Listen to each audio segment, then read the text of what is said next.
I want to do. This is what I want to be remembered for. Yes. What was the vision and what was kicking you that I need to come and then come do my own in Africa? Yes. You know, I am a strong believer in technology. Right. That has been the driving force in whatever I do. When I came back to Africa, again, I was lucky. I had a lot of series of UN consultancies to work with a number of African countries to develop their ICT policy. So I work with Rwanda, Ghana, Nigeria, Burundi, Ethiopia, a number of African countries. That was the beginning of the whole issue of ICT for development, which I strongly believe in, that if we are going to move, those were the early 2000s. The vision at that time that by year 2020, which we are in now, Vision 2020, most of the African countries can leapfrog from agricultural nations to information and knowledge economy. That's the whole idea. So I was in the forefront of that. Right. So that gave me a lot of satisfaction that yes, something can be done in the country. It was just a coincidence. Right. At the time I came back was a time when technology was picking up. So that was a lot of work to do. Right. And getting the UN to support the activity was great. And then after a while, I to say that, look, most of us went to top universities abroad. These are big names. Yes, big names. We think the original idea of AIT was not to have a university, but to have a PhD group for us to train PhDs. But it metamorphosed into university at the end. So we thought that we must give back. And we think that we can set up a university of the same standard as the ones that we went to abroad. Professor Alote went to Princeton, Adam Mesa went to Cambridge. We all went to top universities. That was the beginning of AIT. And it just coincidental that I was asked to be the first president. Yeah. Yes, that's the story. Or as the president of AIT. We'll go for a short break, and when we come back, we will continue with our discussion. Don't go away. Accra Institute of Technology is a top-ranked private technology university in Ghana. The university offers world-class bachelor's, master's, and PhD degree programs. And decided to come here while this place deals with a lot of technology. It's going to make my learning easier, not going to do a lot of paperwork, but more of this IT knowledge, making work faster and then better.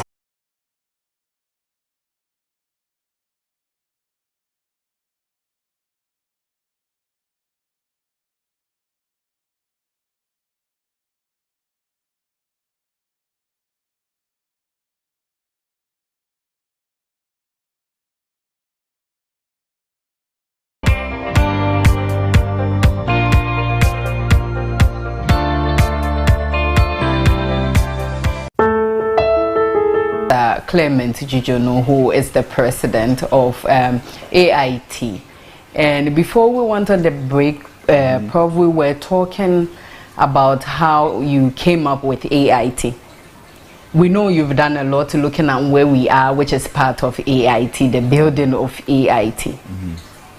What are some of your researches that when we pick, because we know that, Prof, you've written a lot, and even getting to the professorship, you need a lot of recognized publications and researches. But I want you to dig deeply and tell me, which research do you think that when we pick, or publication that when we pick, we will know that this is the embodiment of Professor Jijono? Work, I've gone through a number of phases. Started from my own PhD research work, which was in mathematical modeling. Published a couple of papers in that area, in the area of optimization. Then it metamorphoses into serious research in the area of computer networks and internet systems and protocols. And then moving on from that, do some work in the area of artificial intelligence and expert systems. Right. And then move on to development of systems. My PhD is more into systems. So I like to call myself a systems person. Right. Yes, everything I look at in terms of systems. Done some few publications in that area too. Right. I've also published a number of textbooks, okay? Because as a teacher, you have to write textbooks, okay? So I've done some work in that area, in the area of computer science. My recent work, I'm not talking about the PhDs I've supervised. Right. I think made me quite proud. Right. Is the work that involved development of ideas and systems that will transform what started. The argument at that time was African countries are too late in the process. Yeah. We are still primitive agriculture economies. We are talking about the information superhighway to fast track development. And I'm proud to say that we were one of the first who think that no, it's not true. In fact, we need these technologies more than them. Yeah. In fact, they have a lot of legacy systems that they need to fine-tune in order to use the technologies to move. We don't have legacy systems. We can start from scratch. So that requires developing systems, protocols about the way and that developed countries can use technology to transform. Right. I think I've done a lot of work in that area. That's where I got the World Technology Award for. Right. That we manage to convince people that developing economies can leapfrog. Say that is your best award for you, or you think there is one? Well, it's one of them. Yes. But to be recognized at that time, far back in 2003, the World Technology Award, you get nominations from all over, 10 people, I can recall. And out of that short list, one person is selected. Right. So which means that I competed with the best in the world. The best in the world.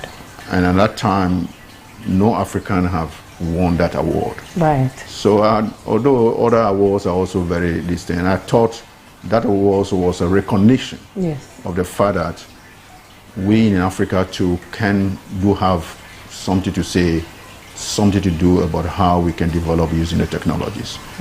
Some of the ideas we proposed at that time are still valid. Some of the systems we put in place are still valid. Some of the concepts we put in place are still valid. Yeah. And we are now in 2020. Unfortunately, we have not reached the promised land that we thought we will reach. We haven't. Because a number of the African countries did not implement what we put in place. But a country like Rwanda comes to mind. You could see the great achievement they have done was specifically due to that. So I was not surprised when Kagame was also given the same award. Right. So, and Tony Blair of the UK also won an award. Yeah. Macron won an award. Al Gore won an award, the same award. So that, I think, it puts you on the echelon. Well, that we Africans too, we can resolve our problems. Yeah. So that for me is an honor. But are you ever going to stop writing? Because we know as academia, that is what you love. But do you think you would one day say, okay, I'm not writing again, I just want to rest? You know, what I want to do is what I want to do most is to write. Is when you become president of a university, I remember a colleague of mine said that when you become president or vice chancellor, you become an administrator. There's no time to write. Yeah. He told me this way back before I even thought of being a university president. So that's sticking in my mind. Right. Now, one thing I'm going to do, even when I become a president or vice chancellor, I will continue to write. What I'm really itching for is to move on and do my writing. So I will stop writing. I really, because we need to communicate our ideas. Right. So even here is limiting your writing. Oh yes, of course. University administration will limit our writing. Yeah. You still times once in a while to write. I'm still writing. There are a lot of things I'm writing. Yeah. But I think we must write. Right. And beyond computer science, I wrote a number of inspirational and motivational books. Yep. Because I strongly believe that our people need to be transformed. Yeah. So I wrote those books, and I have a number of them in the pipeline. Interesting, you know, we also now have Aau TV. Yes. So there are some of my ideas that you put there. To ask was that you spearheaded technology when we talk about Africa, how we are incorporating technology. You brought it down to Ghana. We have AIT. I wanted to know how working from the scratch to the top, to even becoming the president of AIT. No, we're not there yet. It's still work in progress. Yeah, it's still work in progress. Yes. But how has the journey been for you? Because this can only be peculiar to you, and you know how it is. And so can you walk us through the journey a bit of AIT to what it is now? Okay. AIT, as I said, the idea was not just my idea. Yeah. It's a couple of us who came together to think that we must set this up. So I must give that credit to my other colleagues. Unfortunately, Professor Aau Tv passed away recently. He was one of the key driving force, very passionate about this idea. Because we are quite clear about what we want to achieve from the very beginning, and we have such a powerful people behind the dream, it was not that easy. It was not that difficult to put it together and trying to convince people that it's doable. Right. And also giving the names behind it also help in building the brand that these are serious people and they're going to do something good. And I must say the difficulty came in the area of bringing in faculty and convincing them that this is the AIT way. Right. And also the students to convince them that this is a different place. This is the dream and this is what we're doing. In the beginning, it was a little bit difficult. And then also, of course, building an infrastructure. Right. Because we didn't get a dime from anywhere, from government or international agencies. We had to do everything from scratch ourselves. So building infrastructure was a challenge at the very beginning. I do recall when our first campus, we used a number of containers. Prefab. Right. It was quite interesting. We still have the pictures to show that this is how our beginning was a humble one. But thank God, but now we do have impressive campuses, all due to the zeal and effort of our board, our faculty, and our students. I think we have not crafted a niche for ourselves. Also prove that what we have been preaching along is right. It's relevant. In fact, one of the reasons behind setting up AIT is to prove the concept that we have been preaching, that we can develop using technology. Yeah. And a key component of development in this day and age, not timber, is because it's a knowledge economy.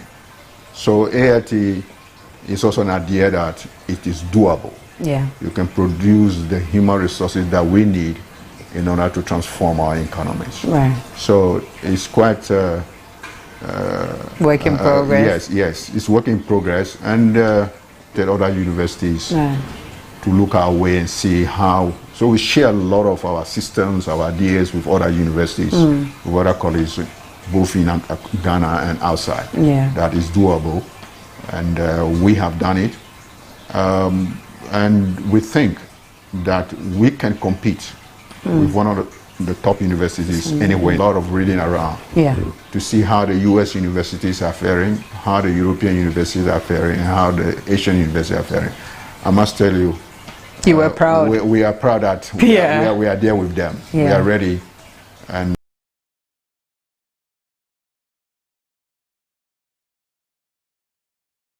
we think this is the future. And when the COVID period ends, there's a lot with result. You look so young. Quotes. Let me just tell you one. That is good to give people gifts. But the best gift you can ever give anybody is to develop that person. Or give him the opportunity to develop that person. That explains why I am in academia, because academia is about developing your people. That's why I wrote so much about how African economies can develop, because it's about developing your people. So I want to be remembered that I play my little part in developing people. I think that is the greatest gift you can ever give to anybody. Because somebody helped to develop me, I must give back by developing people. So I'm in a developing of people business. That is what I want to be remembered for. All right. Thank you, Prof, for joining us. It has been an insightful conversation with you, knowing your journey through life to now. So we are grateful for your time. We are grateful that you answered our calls, that we should come today and then know more about you. Fantastic. So we are grateful. This has been Impact Stories on Aau Tv, and we were privileged to have with us Professor Clement Djijono, who is the president of Accra Institute of Technology.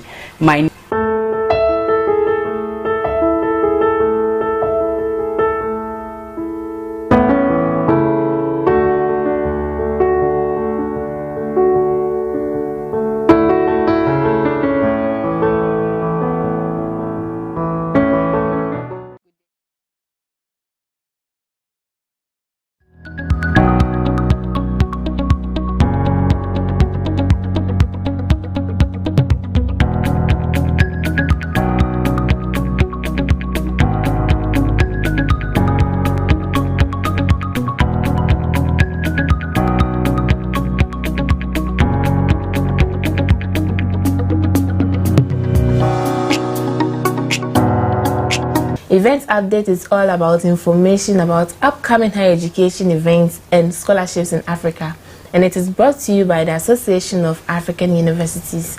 I am Isabella Tutahinakwa. Mon nom est Imelda Amouji.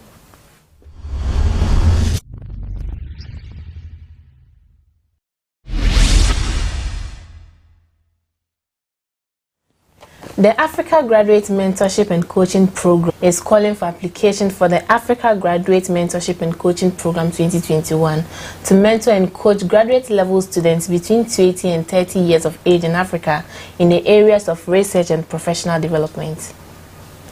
Each successful applicant from an African country will be asked. Universities should visit www.imagesinitiative.org to apply with a copy of CV, a motivation letter, and a valid means of identification before 30th November 2020. Email mayaladolf@yahoo.fr or hmsuleiman@yahoo.com or call +234 803 www.imagesinitiative.org.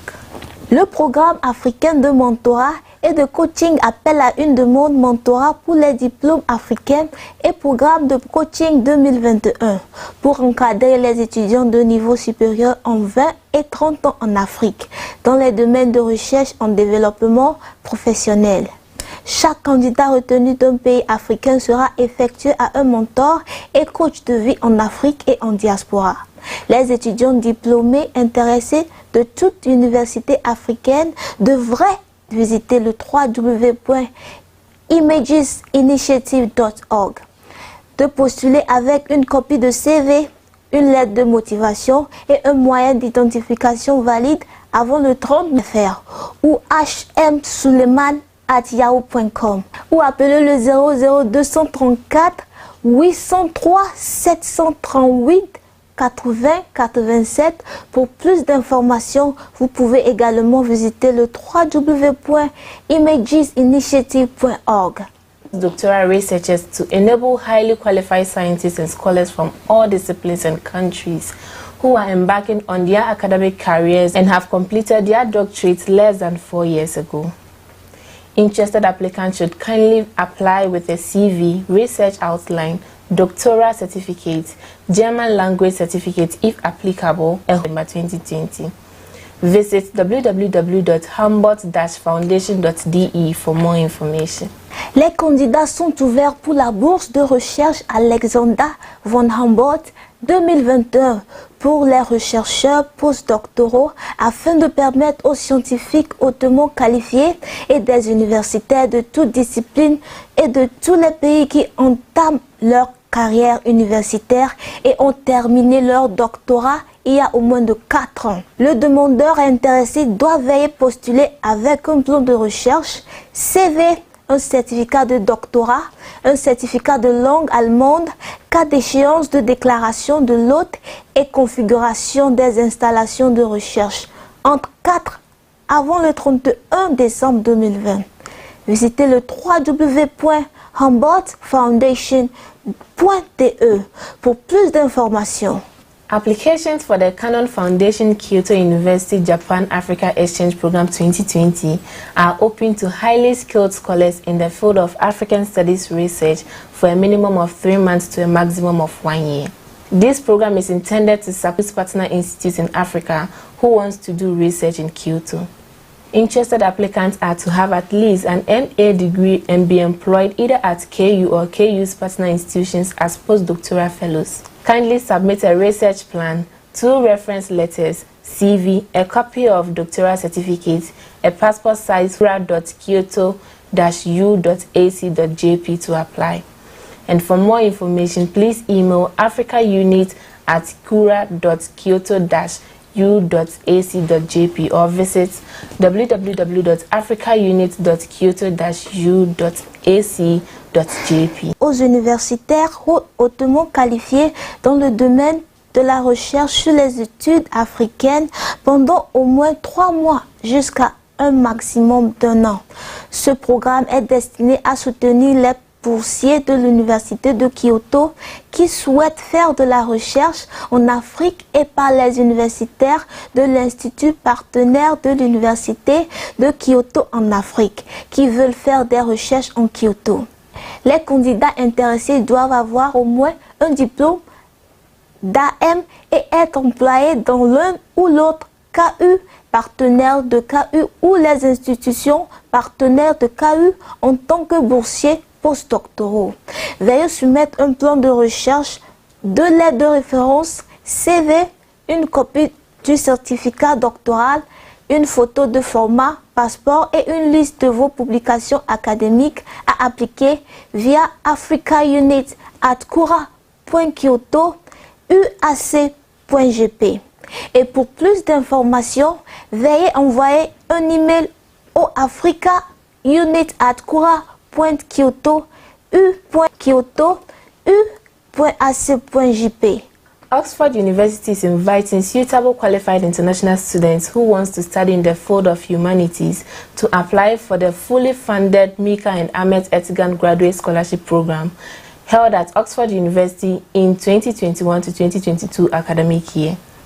This initiative funds full-time academic degrees in various subjects in humanities.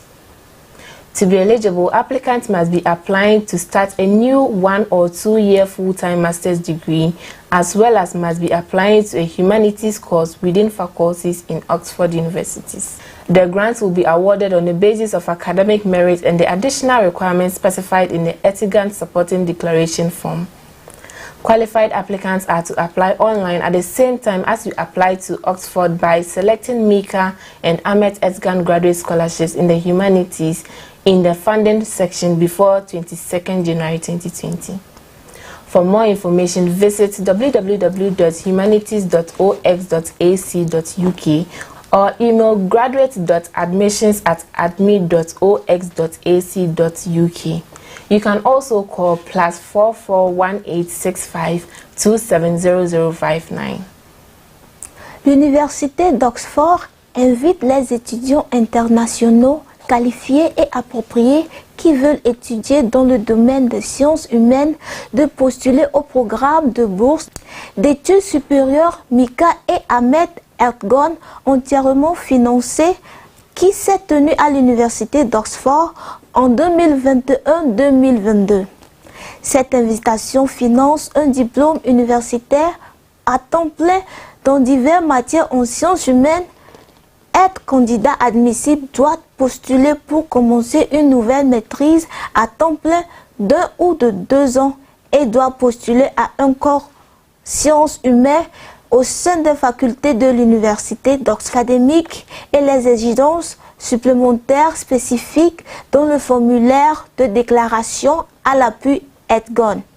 Les candidats qualifiés doivent postuler en ligne en même temps que vous postulez à Oxford en sélectionnant les bourses d'études supérieures Mika et Ahmed Erdogan dans les sciences humaines dans la section financement avant le 22 janvier 2020.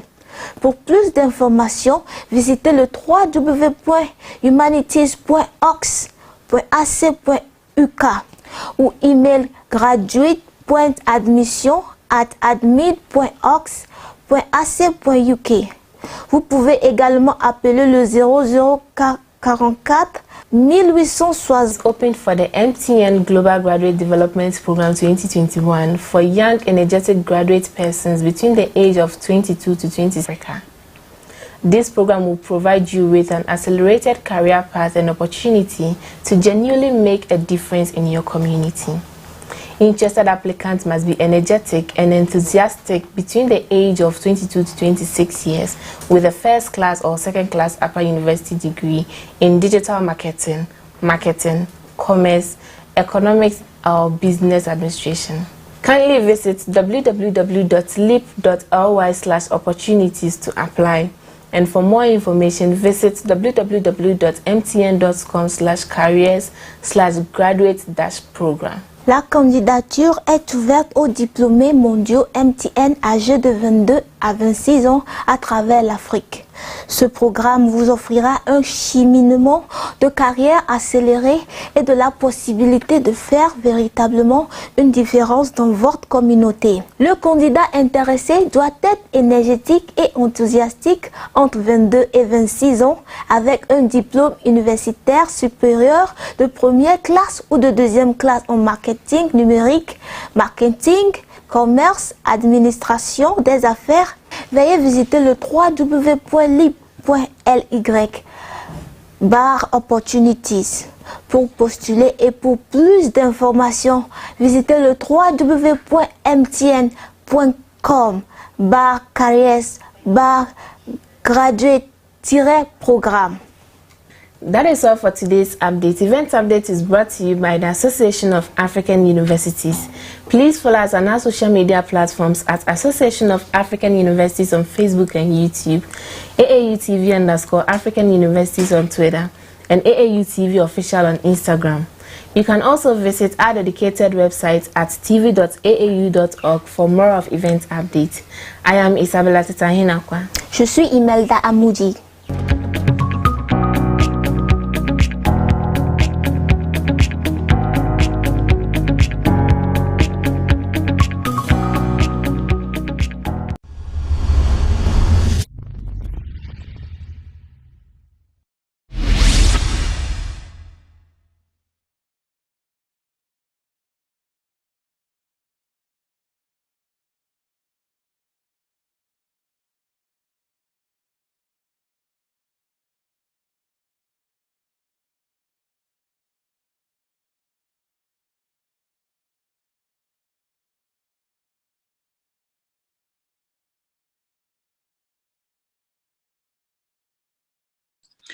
Now I would like to introduce our next panelist.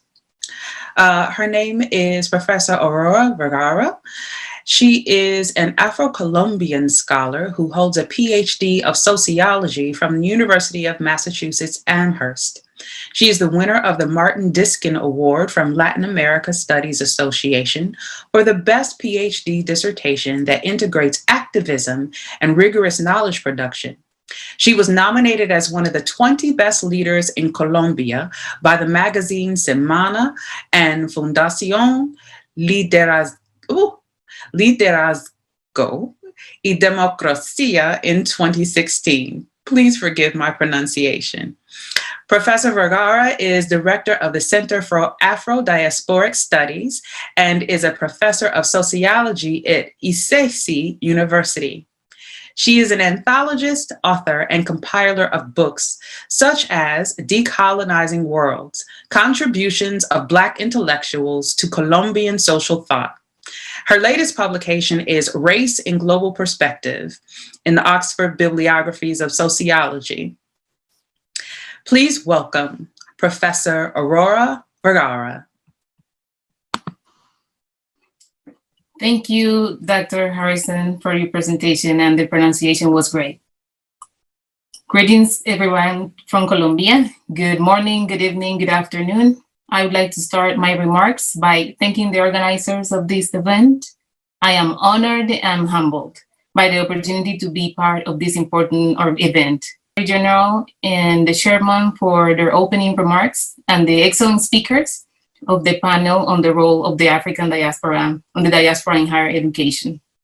I salute our moderator and my co-panelists today, Professor Molefi Asante, Professor Ezra Aharon, Professor Mohad Kamara, and Professor Kojo Janka. I'm also very thankful because I shared with them the Academic Council of the Pan-African Heritage World Museum recently launched. So all protocols observed and all prizes to the AAU for this event. I would like to accompany my opening remarks with a 3-minute video that speaks to the aspect of decolonializing the curriculum. I bring to this panel the argument that Latin America is this very important locale to connect African universities to HBCUs and also Latin American universities that are trying to promote Afrocentric knowledge. I will bring to you Sankofa, a group of Danza Afro, and they are promoting this artistic performance in which honor the complexity of producing knowledge from an Afrocentric perspective in Colombia. I think he has a powerful argument from which I would like to depart. So I will share my screen very quickly so that you can have a hold of this argument, and then I'll continue with my remarks.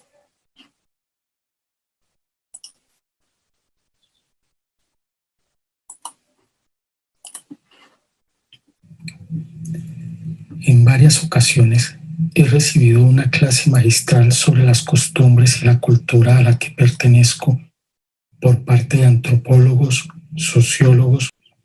Just let me pause there to make sure that everybody is watching the screen. And anyway, somebody can let me know. Is it working, Dr. Harrison? Yes, we can hear you. Go ahead. Thank you. Excellent. Thank you. ¿Cómo es posible que esas personas, mujeres y hombres blancos, la mayoría de ellos, vayan por el mundo esparciendo sus verdades sobre mis propias raíces? ¿Cuál es el privilegio que les permite investigar nuestras costumbres y conocimientos? Les he escuchado en silencio, de manera atenta, en cada cena a la que me han invitado. Debo confesar que la incomodidad me ha invadido de pies a cabeza, negándome a disfrutar los alimentos que con tanto cariño han servido de ofrecer anécdotas coloridas que flotaban por el aire, sin esforzarse por cruzar un recuerdo que pudiera conectar nuestras vivencias en los territorios afrocolombianos, en Burkina Faso o cualquier otro país de África por los que tanto ellos como yo hemos transitado. Algo en mí nunca cesará de preguntarse: si hemos caminado en las tierras de hombres íntegros, ¿por qué no puedo sentir una conexión o vínculo de nuestras experiencias? Estos encuentros registran la inmortalidad de la colonialidad, su conferenciando sobre nosotros. Les aplaude de pie, porque reconocen en ello la autoridad para analizar y contar nuestras historias, y en algunos casos hasta les otorgan el derecho de develar al mundo la esencia misma de nuestro ser. Me alejé, nunca más supe de ellos. وتقديم أفكار جديدة بشأن وجود النساء الأفاقرة في جميع أنحاء العالم، وأنني أريد أيضا التحدث عن matrix a framework of knowledge can be a laboratory of death. And I bring this argument because I think that these universities can kill our spirits, that they kill our very existence, and they can help us to reflect on the complex vulnerabilities of Africans and Afro-descendants around the globe, particularly in these times in which our lives continue to be rendered disposable, exacerbating enduring gender and racial inequalities in the COVID-19 era. I look forward to future discussions. Thank you, Professor Vergara. Those were very, very insightful comments. And again, as our participants should be able to see, that we are all quite well aligned in our full hours tomorrow. And so last but not least, I would like to introduce our next panelist, Professor Mohammed Sailu Kamara. He is a professor and chair of the Department of African Studies at Howard University. By profession, he is a professor of history, philosophy, and journalism. He holds a PhD from Northwestern University in history on a Fulbright scholarship, a DES in philosophy from the University of Conakry, and an advanced professional degree in journalism from the University of Dakar. He is a member of the Academic Council of the Pan-African Heritage World Academy based in Ghana. In 2009, Professor Kamara was voted Outstanding Teacher of the Year at Embry-Riddle Aeronautical University, where he served as Director of the McNair Scholars Program, Speaker of the Faculty Senate, and Associate Vice President for Academics. Previously, Professor Kamara served as Associate Chair of the Department of Philosophy at the University of Conakry, journalist for the National Radio Television in Guinea, correspondent for Radio France International, speechwriter for the Presidency of the Republic of Guinea, and president of the University Press of Conakry. He is the author of many peer-reviewed articles, books, book chapters, and a number of books, the most recent of which is Health and Human Security in the Mano River Union, Liberia, Sierra Leone. Thank you very much, Dr. Harrison. I am very honored and humbled to be part of this very distinguished panel and to have been invited by and this momentous gathering of the Association of African Universities. I would like also respectfully to thank His Excellency, the President of the Republic of Ghana, whose leadership has resonated, and to thank the Association of African Universities for this initiative. And I would like to thank also Professor Molefi Kete Asante. And every time I have the opportunity to listen to him, it takes me in terms of the wisdom of his reflections. It takes me to the time when people of my generation in Guinea had the exceptional blessing of almost every month having the opportunity to listen to President Kwame Nkrumah, who was then residing in Guinea and fighting for his country's independence, to Stokely Carmichael, also known as Kwame Ture, who resided in Guinea and was working for President Nkrumah and the Pan-African Organization, and to Mama Africa, Millie Africa, Now, as I am sitting here and participating here, the air I breathed with those people are coming back to me and calling me Colette to do my job with you, esteemed colleagues, only in non-HBCU universities in the United States. And I had experienced how those universities strategized how to reach out to what Professor Asante so rightfully called the pan-European academic influence. And I was even part of some of the negotiations between one of the universities I worked for, which was an aeronautical university, and institutions in Europe and elsewhere. So when I got to Howard University, I said to myself, this is the time and the place Africa and in this country to help connect Africa and the African American community and the diaspora through higher education, which is my line of duty. And the College of Arts and Sciences at Howard University soon had a new dean together. And under his leadership, the College of Arts and Sciences developed a 5-year strategic plan. And my department also developed a 5-year strategic plan. And a great deal of both plans is how to further advance meaningfully the interactions, collaborations, and cooperations between HBCUs and African institutions of higher education. And on that note, I'm going just to focus on 2 or 3 of those.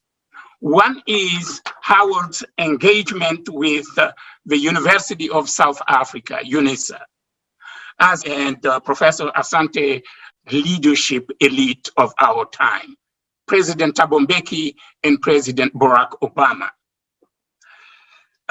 Another project that we are pursuing is in Angola, which has been facilitated by the US Embassy in Luanda, Angola. And that project is actually threefold. One is the creation of a program of English as a second language, because Angola is not an Anglophone country. The second one is a program of Afro-American studies. And these 2 projects, we're working on them, and these programs are aimed at, in the medium term, into growing into full-fledged academic departments. The third leg of that Angolan program is the enhancement of the academic structure of the Tokoist Institute of Advanced Studies. The Tokoist Institute is an institution of higher education created by the Tokoist Church, which is one of the top institutions or spiritual organizations in Angola that is connected to Christianity. So we have been working on these, and from all that experience, we are building in the Department of African Studies, the Howard Africa Policy Institute, which is a multi-institutional think tank that is centered on global Africa. And in this institute, the term Africa, the term Africans, unless specified otherwise, always refers to global Africa.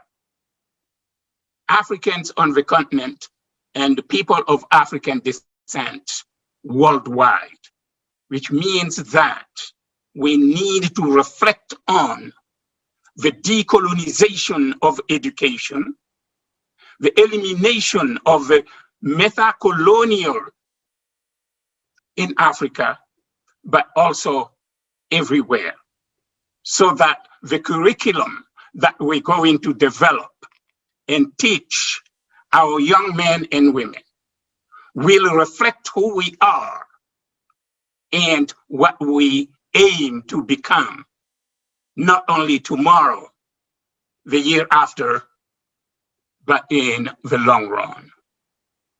Thank you much.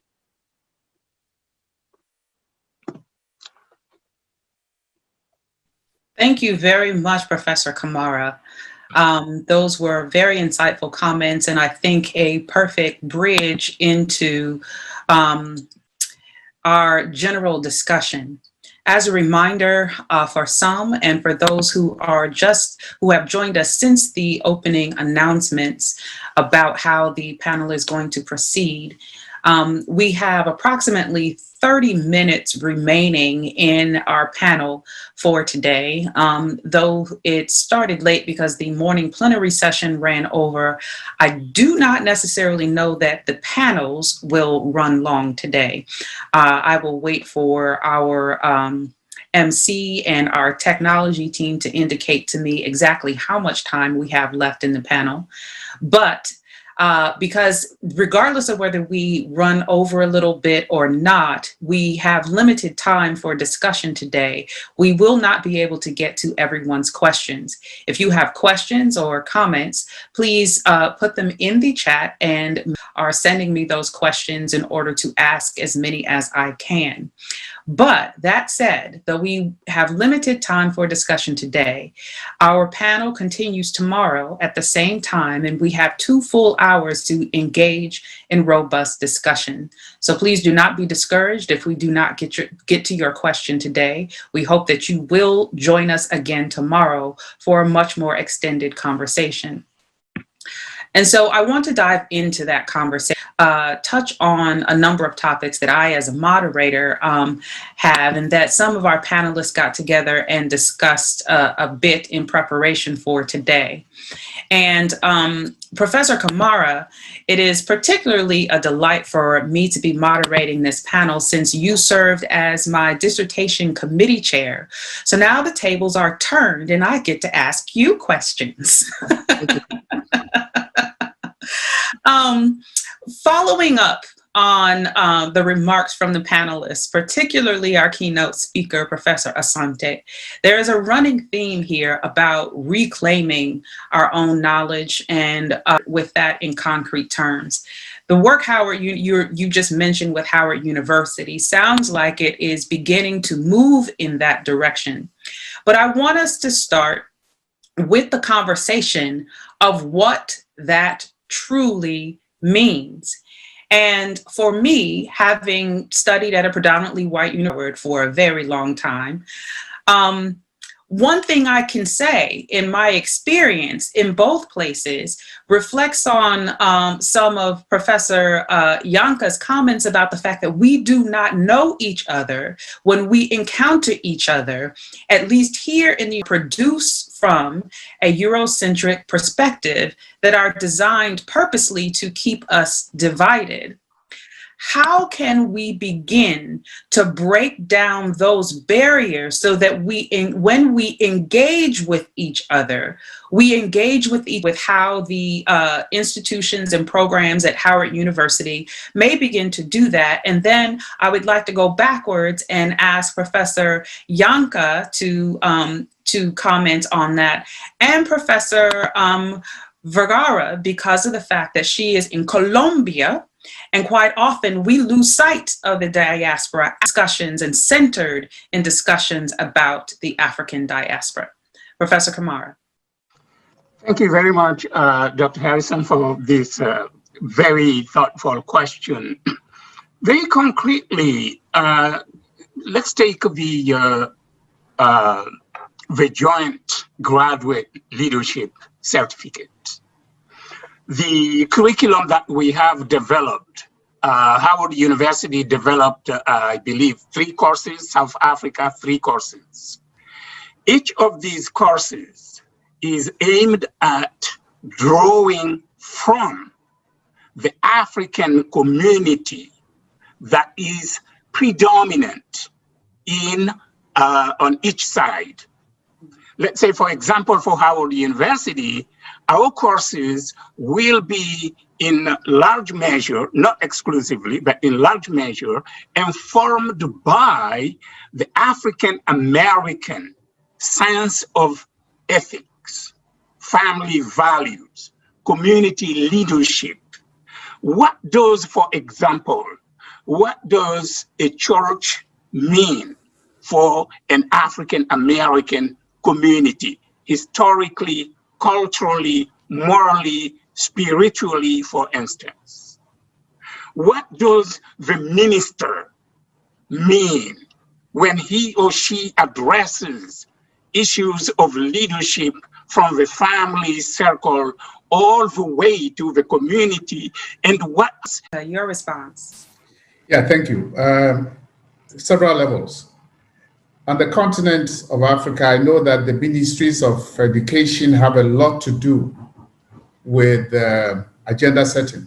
So I would recommend that the ministries first make history or African studies a compulsory subject in primary, secondary, and university levels. Now, that is important. I know some schools where no history is being taught at the moment. It's important that African indigenous knowledge, African traditional systems, all that should start from secondary school. Now, when we get to the university, the governing councils, the board of regents in America, they should all be involved. That kind of orientation should be at that level so that they help to write curricula that are relevant to today. Most of them just approved, maybe because of accreditation council demands, but accreditation itself can be pushed if the ministries of education and various levels of accreditation bodies in various countries agree to what we are saying, that what we are teaching now in schools, both there and on the continent, both in the diaspora and on the continent, is totally alien to us. So when we go back to what Carter Woodson Carter said, and which Professor Molefikete Asante talked about, if we are going to change the way miseducation has gone, we should have a thought the whole matter. Government on the continent and Board of Regents in all the HBCUs should also be involved. I know HBCUs that do not have African Studies departments. Where they have it, they only have the African American Studies, but nothing related to African Studies. So all those can be taken care of by the Board of Regents. Thank you very much. And Professor Vergara, when it comes to this study of our culture and our history and who we are, as I've said, quite often when we discuss Africans outside of the continent, quite often the US is privileged. BCUs, where do they exist? For the most part, by and large, they exist here in the United States, but yet we have a very vast diaspora, as Professor Asante said, all over the world: Australia, Japan, South America, the Caribbean, and other parts of Europe. How can we begin to break down these barriers of understanding and knowing who we are and creating a holistic curriculum or study of Africa and the diaspora that is inclusive of all aspects of the diaspora, with a sensitivity toward the full diaspora culture? Thank you, Professor Harrison, for your excellent question. I think that in building on what Professor Kamara and Professor Janka has said, I will suggest, or I will say that we are proposing to teach through what connects us. So, for example, Adinkra symbols. We had several manifestations of the Adinkra symbols in Colombia. So we are building curriculum through the symbols so that students can, and that has proven very important because we start with the symbol, And then we strengthen abilities that we know are a challenge, for example, for school exams. So the Adinkra symbol is the skills for students to get to know their history, but at the same time, to improve their writing, to improve, we work with primary schools, with secondary schools, and also we develop this methodology so that they can increase the results and then have a better chance to get to the university. And while we're working in their communities, we produce knowledge based on the songs, for example, the blues songs or Sikh movement, this holistic moment of knowledge creation, Afrocentric knowledge creation that is also sending the message through the community that what they are living in these specific locations is connected to the continent of Africa. And it is very deep, and from Nigeria, they say like, we are the same. And one student also said, once he said, oh, my song is important because I can increase my results in the university. I can increase the results so they can get to the university, but at the same time, now I know where I am from. So I'm producing this knowledge and continue developing our own curriculum. Thank you very much. And Professor Asante and Aharon, both of you have traveled extensively and worked and studied and taught in universities throughout the diaspora. When I was thinking about this discussion and this panel, and the fact that we do indeed have Professor Vergara here, and I think that is a great deal of credit goes to those who organized this panel in intentionally including representation outside of the United States in this discussion about strengthening relationships in higher education throughout the African diaspora. And in that reflection, I thought about the fact that really, if we think about the diasporic connection, it really should look kind of Nancy web that connects us across the globe, but we often think of it as a singular line between the United States and Africa and back.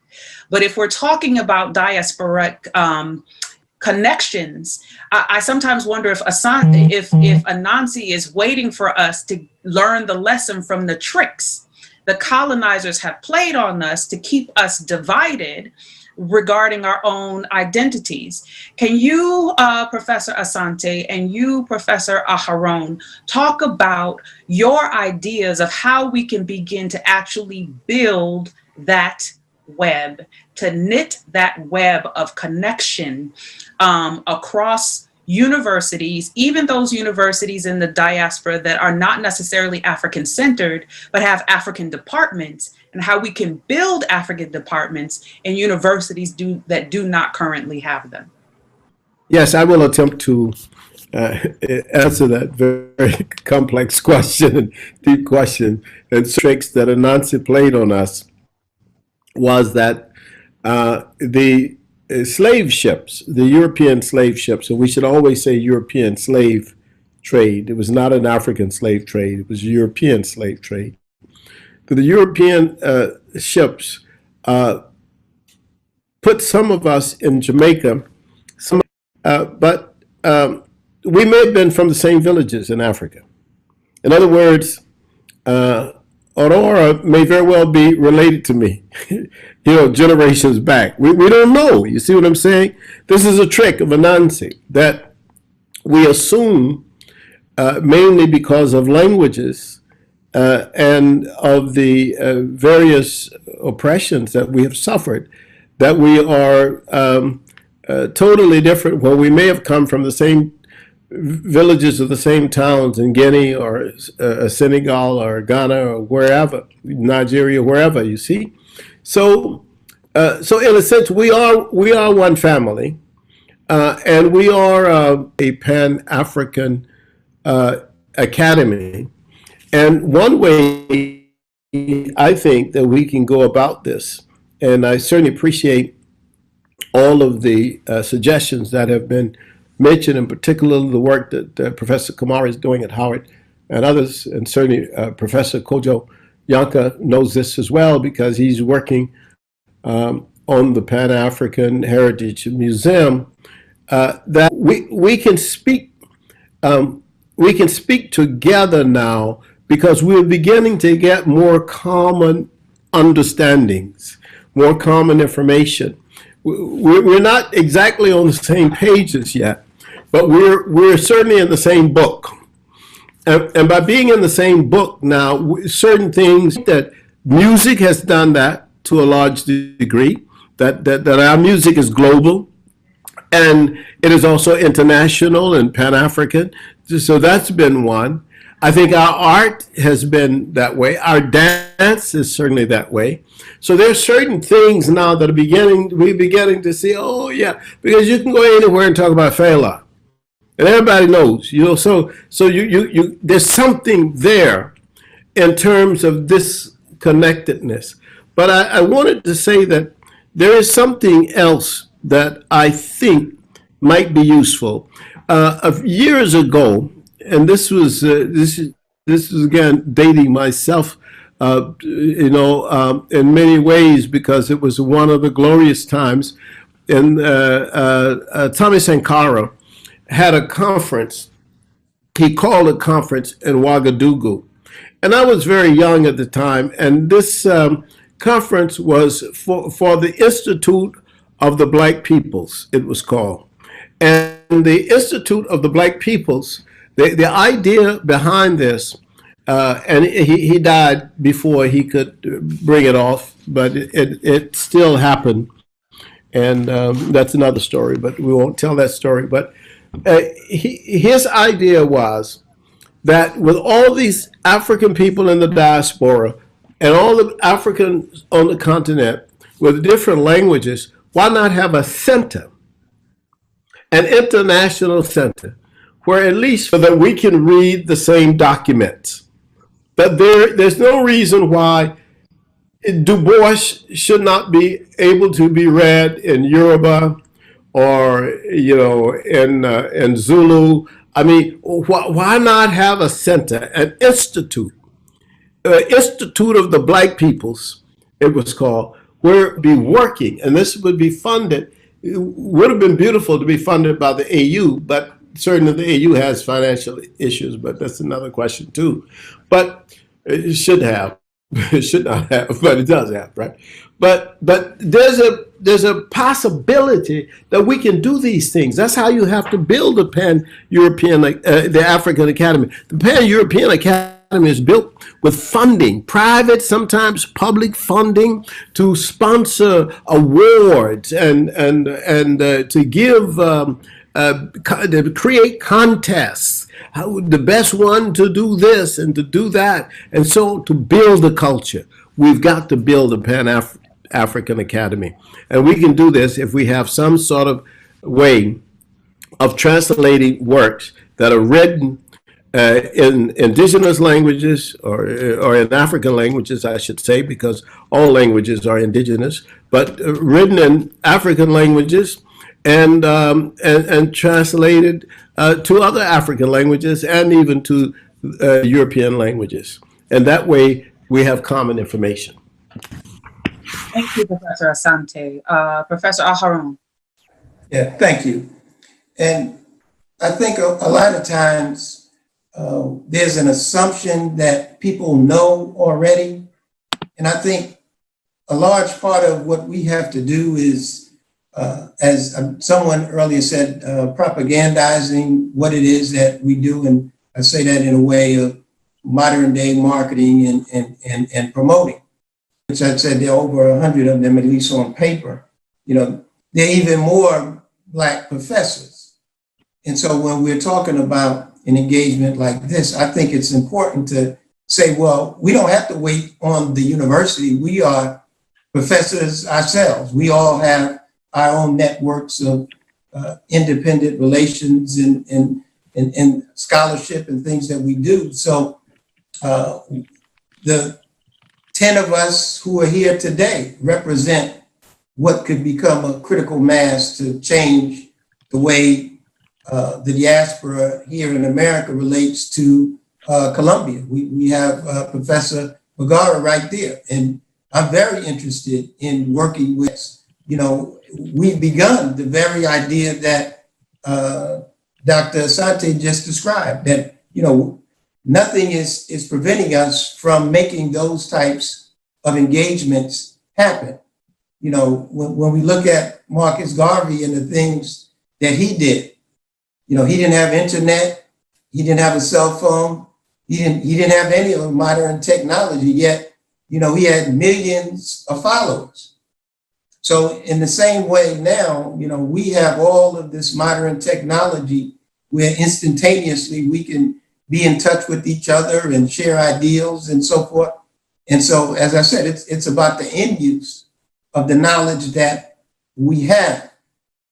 So I'm reaching out and looking forward to working with different counterparts.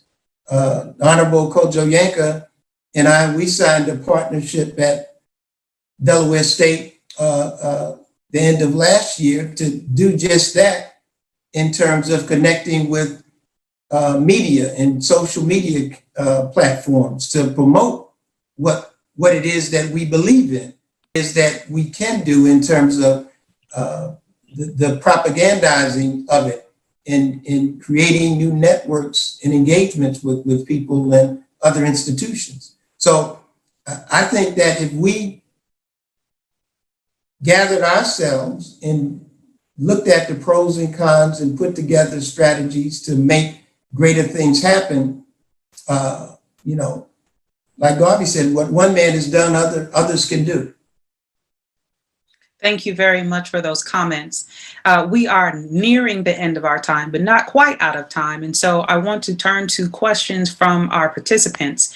I'm going to combine two questions into one that I think are very much related to the conversation we've been having here as a panel. Someone has asked a question about whether or not the strongest African universities or schools on the continent can perhaps come together to create a stackable micro-credential or certificate, and I guess aspirationally a full degree program online that is accessible to people in order to learn directly from the continent. And related to that, another question is perhaps a flagship program and using the PAVEU as a starting point to begin to take control of that narrative. So I'm going to put that out to any of our panelists who may like to respond, and that will be our singular question from our participants today before we return to the full plenary session. And I will have some closing remarks before we do that. So panelists, who would like to answer that combined question? Professor Yanka, let me unmute you.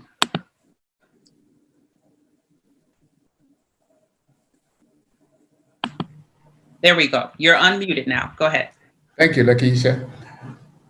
One of the plans we have with the Pan-African Heritage World Museum project, and also related to my university, African University College of Communications, is to create out of the African Council, Academic Council that we've established, a Pan-African Academy. And even while we are getting ready to put the structure on the ground, it will take us another 2 years.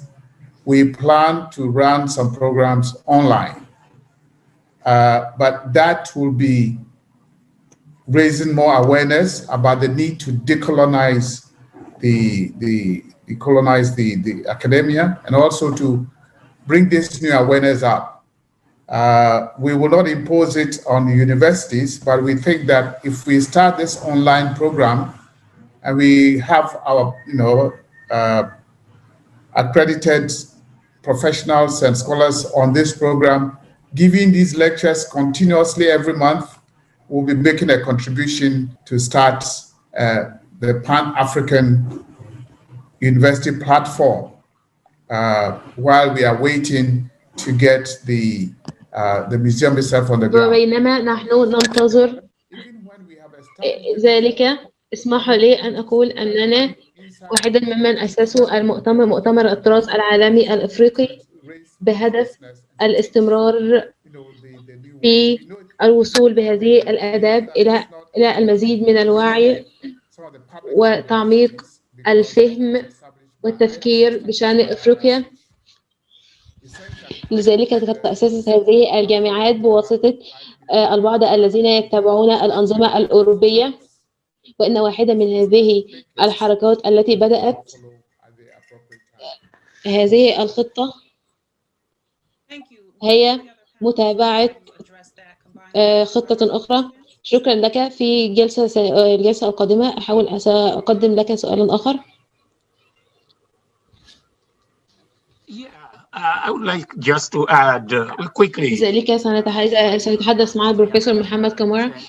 نعم، أنه start with a non-state institution. And I say that particularly because I'm from the Francophone side of Africa, which is seriously hampered by neo-colonial systems or visible bureaucratic hindrances when you're dealing with national public universities that are directly under the Ministry of Higher Education or Ministry of National Education, whatever the terminology happens to be in that country. There are so many roadblocks with the substance of academic education, research, and so on. So I believe with the Pan-African World Heritage project, but also perhaps connecting that with the structure of the Pan-African University that has already institutes on different campuses in each of the 5 major regions in Africa. Perhaps at that level, we would be able to start it and bypass the state bureaucracies and the neo-colonial interferences that our public universities are still. I will invite you to give closing remarks on that because of your work on good governance, because it sounds like Professor Kamara has just identified a governance issue with institutions at the national level that can complicate our ability to come together across the diaspora. Would you like to give closing remarks on our question before we return to the plenary session? Thank you again. I think the AU Governance Campus project is a great start. And I know the bottlenecks that are involved in terms of how that Pan-African University will actually take on what leading role in stepping stone to making that type of initiative possible. And on this end, I think that the new things that are being highlighted now as quote unquote structural racism or a bit, and I would hope so, to realize that the role and relevance of HBCUs must change with the times. You know, it's not 1890, and we don't have to be thankful to someone for passing legislation. So, you know, what we do with Africa and how we coordinate things as a diaspora rests largely again on our shoulders to be innovative enough to think through the times, to ensure that these things that we've identified that's been there all the time, whether it's structural, institutional, or racial, or policy, people now who've not been talking about controversial things since the George Floyd incident, now they've been given a safety net underneath them. So, you know, everybody's talking about what the problem is. So within the critique of all of that, a great problem is what we as HBCUs and Black professors, how do we apply our intellectual capital? And a great part of that should be towards African engagements. Thank you very much. And this brings us to the end of our panel for today. I thank all of the panelists and our keynote speaker for being here, for your wisdom, for your knowledge, and imparting it on all of us today. I know I have learned a great deal. I hope those of you who have been participating and watching have learned a great deal today. And I look forward to continuing the communal education tomorrow, the same time, for this panel to continue this conversation, at which point I hope that we can entertain more questions from the participants who join us. We understand not everyone will be able to join us today, but we hope that the conversation today has been invigorating enough to move you to come back again the same time, same place tomorrow. Thank you again to all of our panelists. It has been a joy and a pleasure today. And now we will turn things back over so that everyone can depart and go back to the plenary session for this afternoon. Thank you. Thank you very much, Lakeisha. Musi, I don't know whether you are on. If you are on, kindly give us the wrap-up information. Thank you, Musi. Sure. Oh my goodness. Thank you, Dr. Lakeisha Harrison, for graciously and seamlessly moderating this session. Professor Asante, Professor Kojoyanka, Professor Haroni, Professor Aurora Vergara, Professor Kamara. Thank you for sharing your thoughts, your remarks, and your insights on how we need to continue to strengthen the collaboration between HBCUs and African universities. And it starts with us, people. It starts with us. It takes a village. So we need to suit up and rally together on this global initiative. It doesn't matter if there's a global pandemic of this coronavirus. We met today. We have action items to do. We're go-getters. We're going to get them. So ladies and gentlemen, thank you for joining this session. Just to echo back to what Dr. Harrison said, for those whose questions were not answered, we will have time to address them tomorrow in tomorrow's session. Please refer to the website diaspora.aau.org for the Zoom for tomorrow's session, and we'll continue having this open discussion on this topic. In addition, you're more than welcome to attend a different parallel session, so please do so. There's going to be breakout sessions tomorrow on the side meetings. We have business sessions and exhibitions, so please don't miss out. This is momentous, the first virtual Africa Diaspora Homecoming. Thank you all for your participation. Thank you for joining. We look forward to seeing you again tomorrow. God bless you. Thank you.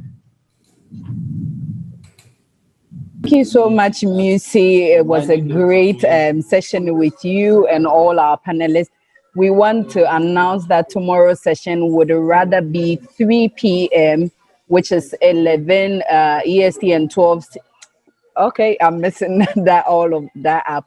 And so it's 3 p.m., not 4. Would be here early so that we can have a lot of time to ask our questions.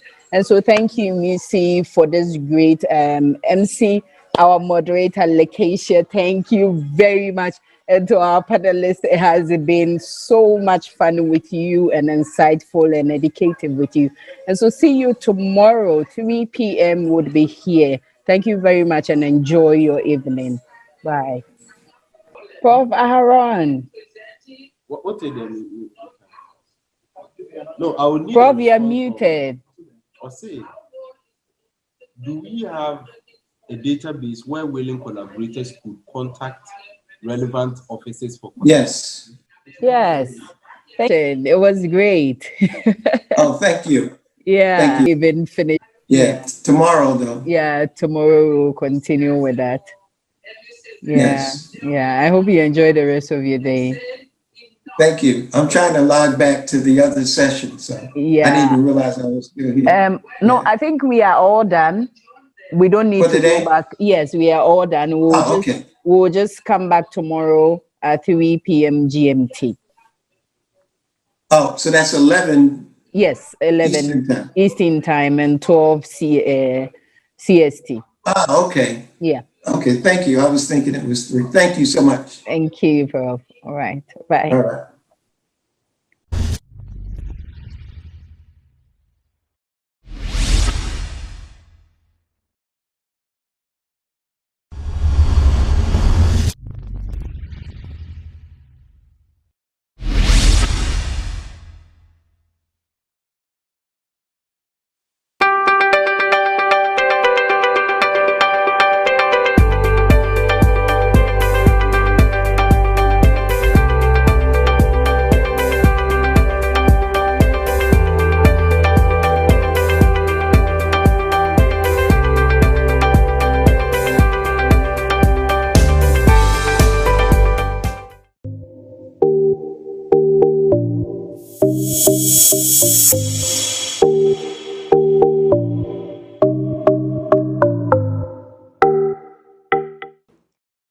It's a brand new episode of Ladies Digest where issues in the world of women are discussed. Ladies Digest is proudly powered by AAU, the voice of higher education in Africa.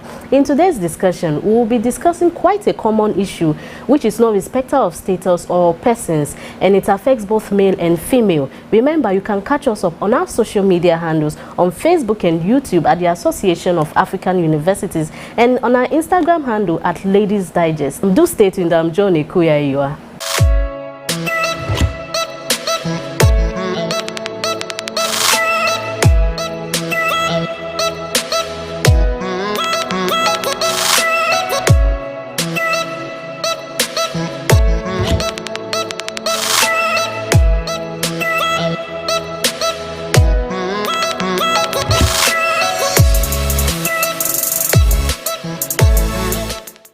Welcome back, and in my introduction I made you know that this is Ladies Digest, and I would want to start by just saying that about 85% of couples upon getting married or trying to get a family usually achieve pregnancy within the first year of trying.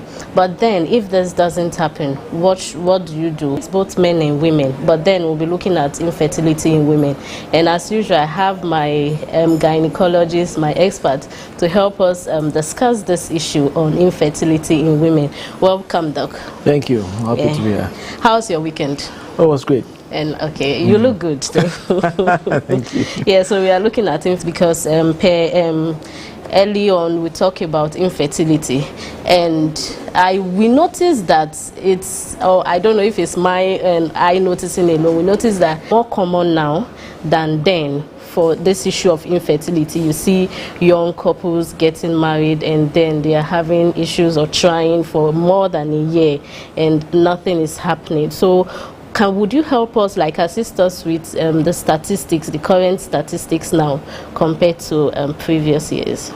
Well, we know that for now, I don't have very exact figures off my head, but I know that for now the problem is increasing because of multiple factors.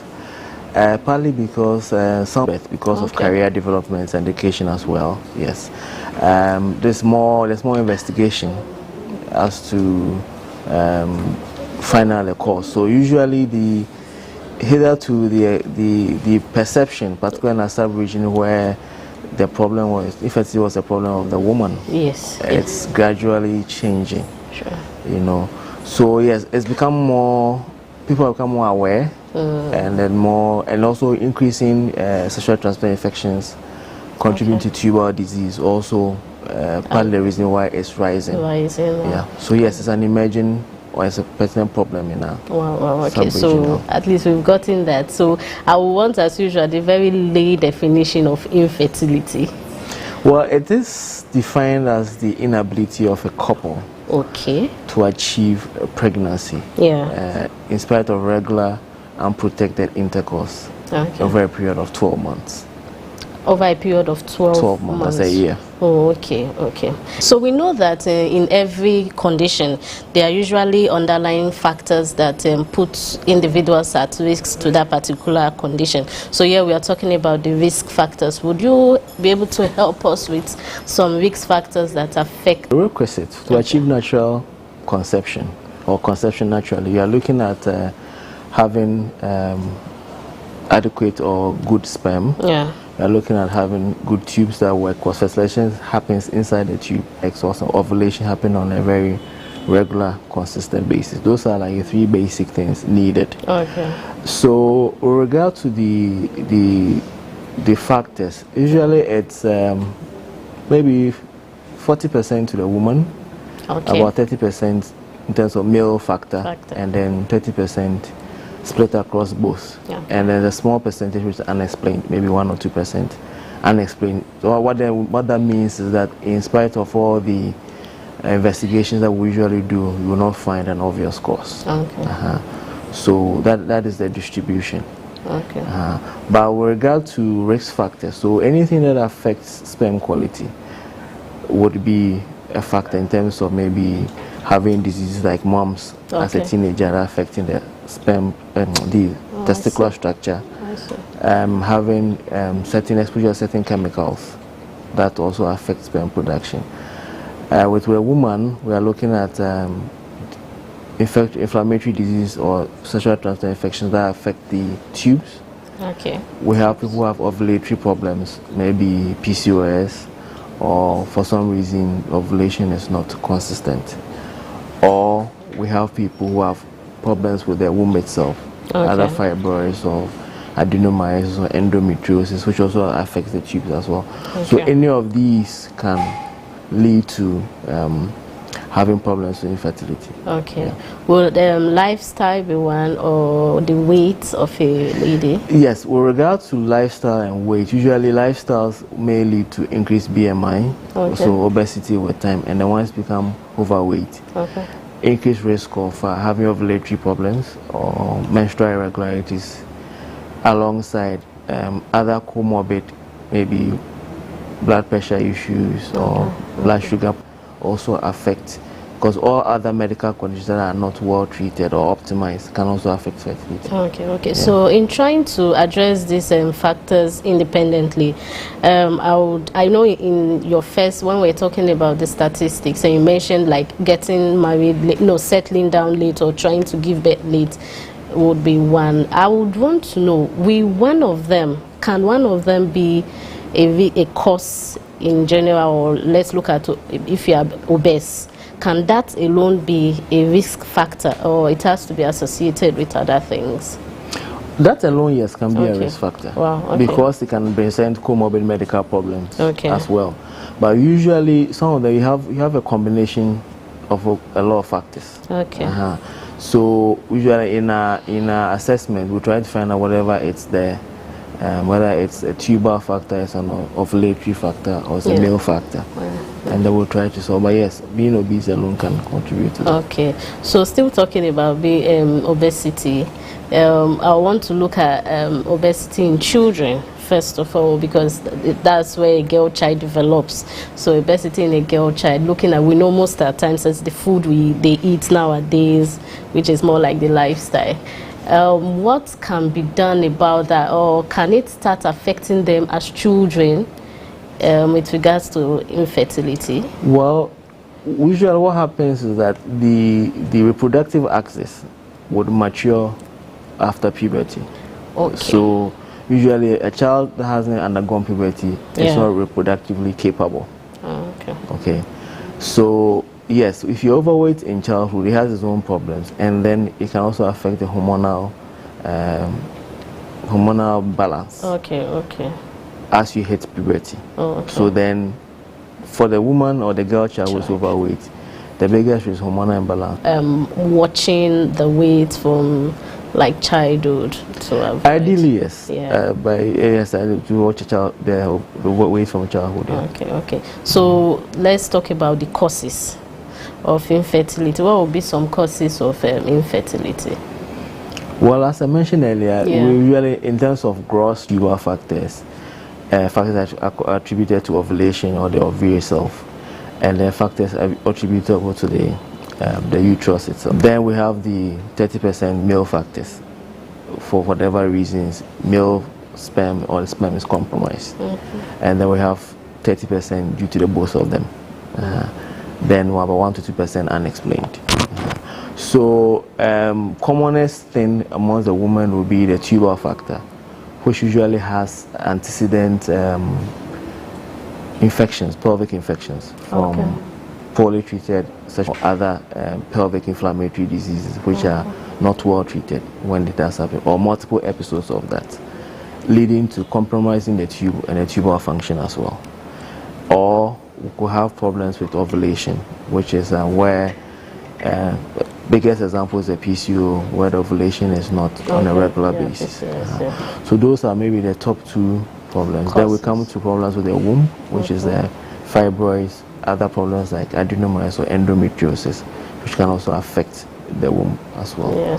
So any of them in a woman can be responsible for you not being able to conceive. Okay, so I know you talked about menses, but I don't know with which context. I'm just wondering if early, I think I'm right, early menarche will contribute to infertility. That's a lady getting and seeing a period early or earlier than should be. No, early menarche is not really a risk factor for, infertility. Okay. Once you undergo puberty and have your first menstruation, which is a menarche, you are reproductively mature. Okay, okay. So you can get pregnant from that point. From there, okay. Yes. So it doesn't. So it's usually not a problem. Usually those with the late ones are those that may have challenges. Okay, rather those with the late ones. Because they're usually now challenges. Okay. And I don't know. It's something I know. Then it's just what women say then, that because especially for the late age, because the menses or the eggs are used to always flowing as the monthly thing, so when maybe it's time for it to stay of infertility. Not really. The thing is a bit like clockwork in the sense that once your reproductive axis, as all the glands mature, menarche, every month you get a number of eggs that are selected. So it's a process that happens without much control on your side. Okay. Till you get to menopause, where the sort of egg reserve or ovarian reserve is reduced.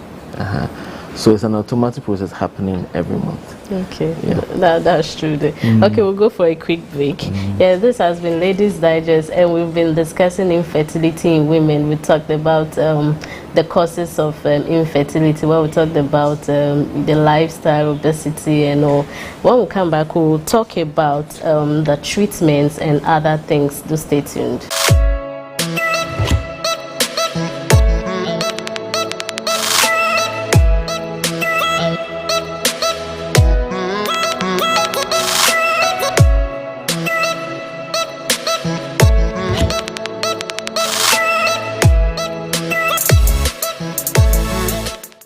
Welcome back. This is still Ladies Digest, and we are talking about infertility in women. Remember, you can catch us up on our social media handles on Facebook and YouTube at the Association of African Universities, and you can follow our Instagram handle at Ladies Digest.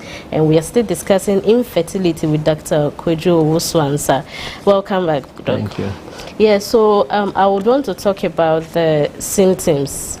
We know for most of us, we are almost all guilty. We usually don't go to the hospitals till we have an issue or till it has really gotten to a bad state, a state where we are worried about it.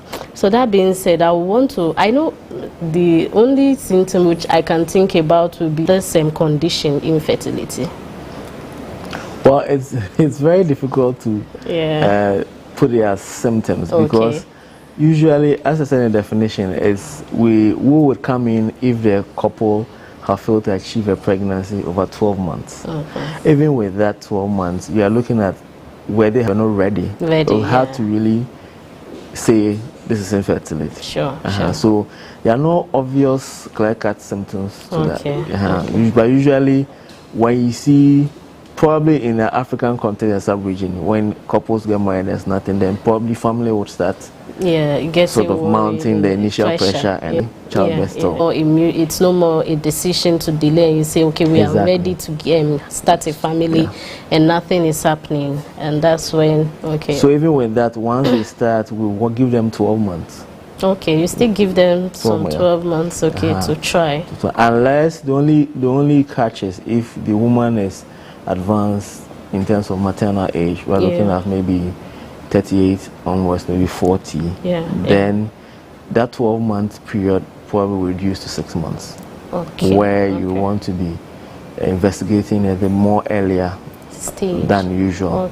But yes, we give them 12 because the reason we give 12 months is that what we've realized is that if you do give a couple having regular unprotected intercourse time, in 12 months, about 75 to 90% would have conceived.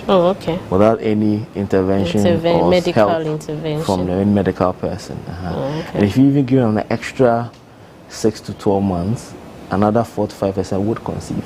Wow, I see. So, but it's hard to convince patients that that's how the timeline works. So usually in reality, I see. After all the patience and exactly. all. Yeah, I see. Okay. Initially, in your early discussion, you mentioned the infertility in men, infertility in women, and then the unknown, which is a very little category. Can you explain that? What will be some, like the features of those unknown, or what it's about? So what we label as unexplained infertility would be the couple will come to you, you do a history, you do an examination, you do all your other investigations like ultrasound scan, you check for ovarian reserve, check their hormone levels, everything. In spite of all the best efforts, there's no clear-cut reason why they're not conceiving. That's what we label as unexplained infertility.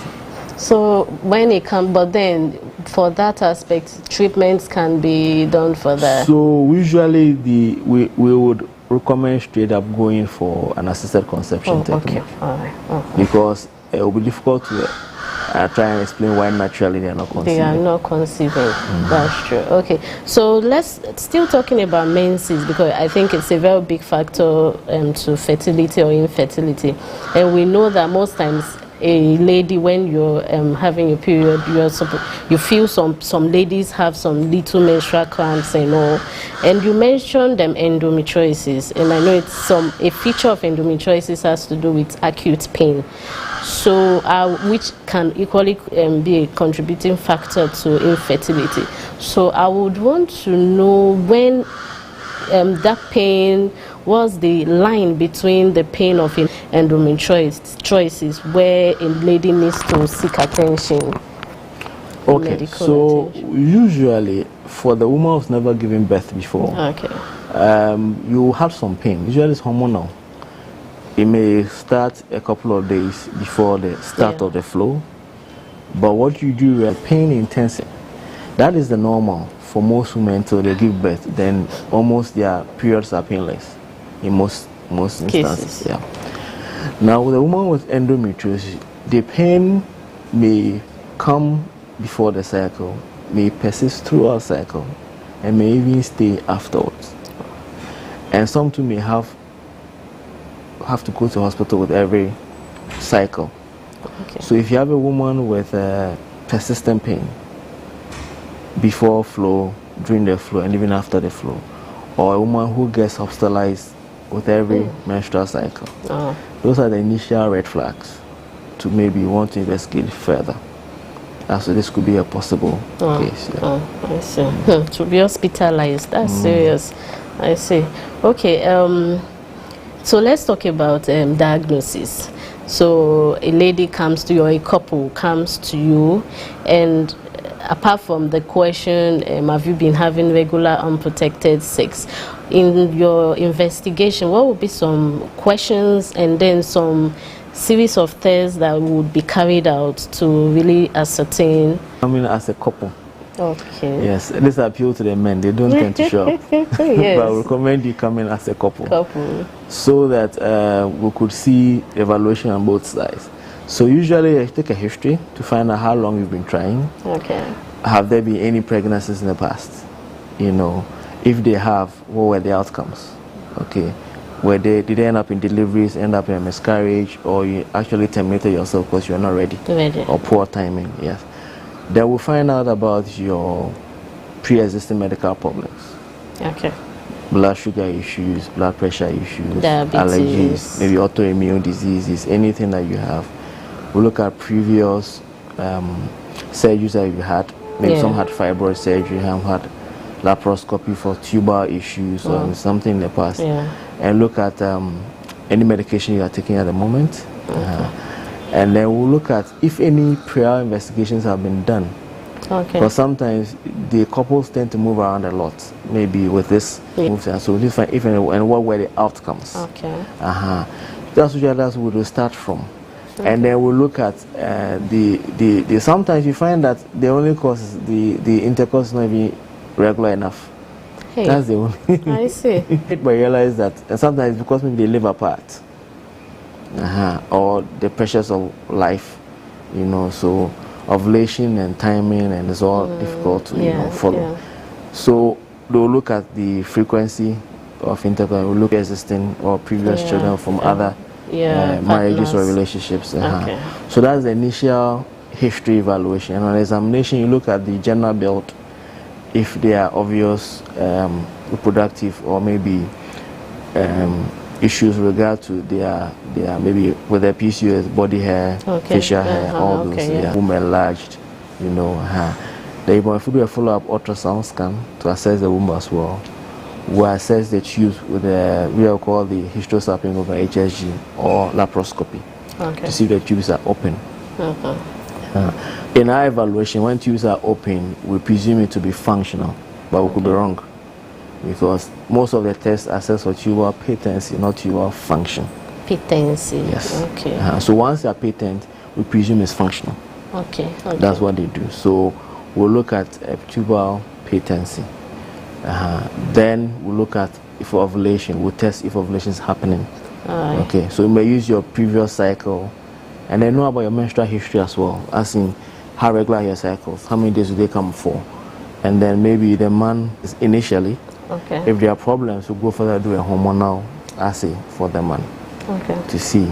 But those, in a nutshell, those are the main things that we assess. Okay. So you spoke about the regular sex. We can't get pregnant, and just once they get pregnant, then let's say a couple, maybe you have sex like maybe twice a week. To me, I would think that is regular enough. How regular, and why is it that some? Okay. So what happens is that what we know is that the gametes, the sperm can last 3 to 5 days inside the reproductive tract of the female. The egg can last 12 to 24 hours. Okay. And the chance of conception or fertilization is higher if there's already sperm present waiting before the egg comes out. Ovulation occurs. Okay. So the highest chance of getting pregnant comes if intercourse is happening maybe a day or two before the expected ovulation time of the egg. If you miss, it means you're going to wait for another 30 days. That is what brings us down to the regular. Regular, which translates to 3 times a week on the minimum. Minimum. That's every other day. Okay, every other day. Okay. Because assuming, let's say you are ovulating on, let's say, Thursday, intercourse on Monday, 2-3 days, or 3-5 days. 3 days average long for sperm. By Wednesday, whatever is there is gone. Most likely. Yeah, sure. You ovulate on Thursday, there's nothing. Sure. Intercourse again on Saturday. So for that month, it's missed. That's true. So the regular is the catch. And with those who have sudden unexpected, yes, it's all about timing. If you ovulate and the sperm ready waiting, yes, you might likely fertilize. Definitely. It's true. That's very true. Okay, so let's talk about stress with regards to infertility. We know that since you mentioned that after is kind of treated after 12 months, or you diagnose that after 12 months. Let's say a couple has been trying within that 1 year, that 12 months of waiting, and definitely with the anxiety and all, it can cause it can cause psychological stress, emotional and all. I want to know if stress it's a factor of infertility. Yes, it can be a factor in the sense that stress can affect hormonal balance hormonal levels. This in both male and females. So obviously with that you could have ovulatory challenges, or even for some men erectile issues as well. So usually that part is taken care of by psychological counseling, which is a very integral part of our assessment as well, aside the history examination, the counseling on with this, and then with time it will happen. So usually it comes after maybe family pressure, be married for long, pressure for maybe in-laws. There are multifactorial reasons why it happens. The women are the most stressed ones. Yes, they are. But yes, the counseling should take care of that. And then reassurance, once they get to know that usually it reduces a bit, and before you know it comes again though. I think women are usually more anxious, apart from even the in-laws, the society. You start thinking what would this lady be thinking about me and all that? But I think it has to do with the mutual, you and your partner up to. Some men don't help to. So you've talked about the timing. This one, I don't know. Okay, well, I want to just ask this. Does the position of a sexual intercourse matter in terms of fertility? It's more of a myth. Funny. Okay, it's more of a myth. Okay, so it should be clear. Once you have sperm there, once viable sperm, emphasis on that, and you have potent or good eggs, you are likely to have conception or fertilization at least. Usually what happens is that the position and all those, because even it doesn't really matter. Oh, okay. It's a myth. It's a myth. Yeah, it's not a fact. Okay, it's good that it's been cleared. Yeah. So we are wrapping up. We were talking about the treatments. We would leave the assisted. You talked about the assisted form of infertility treatment of conception technique. Conception technique. That we'll talk about it on its own. What are some of the treatments that can be given to a lady during infertility? As I said, our evaluation usually involves the man and the woman, so the couple as a whole. So the treatment is directed at the cause, if ever some is found. Okay. So if it happens to be, let's say, an ovulatory problem, usually you would have had tests that will show that, okay, maybe in your previous cycle you're not ovulating. Okay. So you can give you ovulation induction medication. It could range from pills or tablets to injections. Okay. Given usually within the first 2-3 days of your start of your cycle. Okay. And then hopefully that would cause you to ovulate. Okay. And then once you ovulate or you're about to ovulate, they'll test to confirm or check, then you can time intercourse with it. Okay. That presupposes that all other factors have been taken care of, and ovulation or anovulation is the only cause. Sure. If it's a tubal factor, where because a blocked tube might not be so functional in terms of picking up a tube, fertilization, and all that. So it's a better route to use an assisted conception technique. If it happens to be, let's say, a womb problem, where there are fibroids or endometriosis, usually we treat it probably surgically, take care of it a couple of months trying to conceive. So it's taking like 2 or 3 parts in terms of treatment. Okay. If it happens to be the male factor, depending on sperm quality, you may need further assessing low, maybe a DNA sperm check to make sure that the DNA of the sperm also not compromised. Once that is corrected, then you can be on medication for a minimum of 3 months, and then a new semen analysis will be done to see if it's improved or not. It depends. If it's a low sperm count, treatment over minimum 3 months, sometimes it could be 6 months or even more, could work. If it's a no sperm, as in 0, no sperm count at all, yes, then that one, an assisted technique probably with a donor sperm will help. If it's okay with you, you are counsel towards these things. I see. And then you agree and sign consent forms for that. That's I see. You signed the consent forms here to have. So those are the options generally. Okay. So in wrapping up, what would be some of would you suggest as some preventive measures? Is a tubal factor or tubal disease from pelvic inflammatory disease or sexually transmitted. So I think that for young women yet to have babies or yet to get to reproductive age, well, they're in a age all right, but yet to get to the point where they desire to conceive. Yes, more responsible sexual behavior, particularly with the make sure that they don't get STIs, STI prevention, and all that. Sex education with safe sex practices is very important for that age group. Because that seems to be the biggest thing affecting their chances. Things like ovulatory problems, PCO, you have really not not control about that.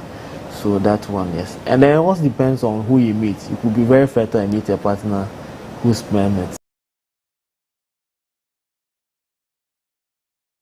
low or none at all. Not good enough. So it's It depends. But everybody should be more responsible towards. Yeah. So I think safe sex is very important. Yeah. So I think it should really start from the adolescent, because then I think ladies or even you individuals can be quite reckless at that age, not thinking of let's say 5 years. Thank you. Yeah, 5 years time when you are now ready and then you are having issues. So we should start from the adolescent age to be responsible. That's very true. Thank you for honoring an invitation and for giving us a bit of your time from your tight schedule, and we know you would always be available for us. Yeah. This has been Ladies Digest, and we were discussing infertility in women, and we talked about from the diagnosis to the treatment and a bit preventive measures to this. Ladies Digest on Instagram and Facebook and YouTube at the Association of African Universities. I'm Joan Ekuyayo. Many thanks to my production team for making this production a success. Till we'll come your way next time. Bye.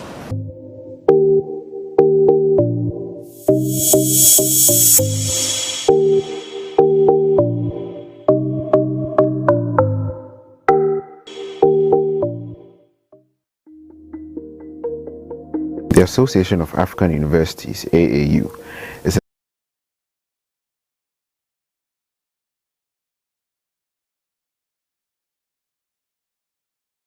Déjà en 1960, nos dirigeants estimaient que pour pouvoir lutter contre la pauvreté et assurer le développement.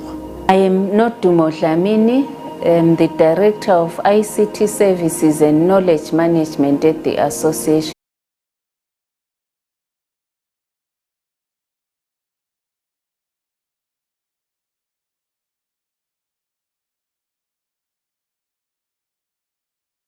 Collaborate, allows them to work together, allows them to teach together.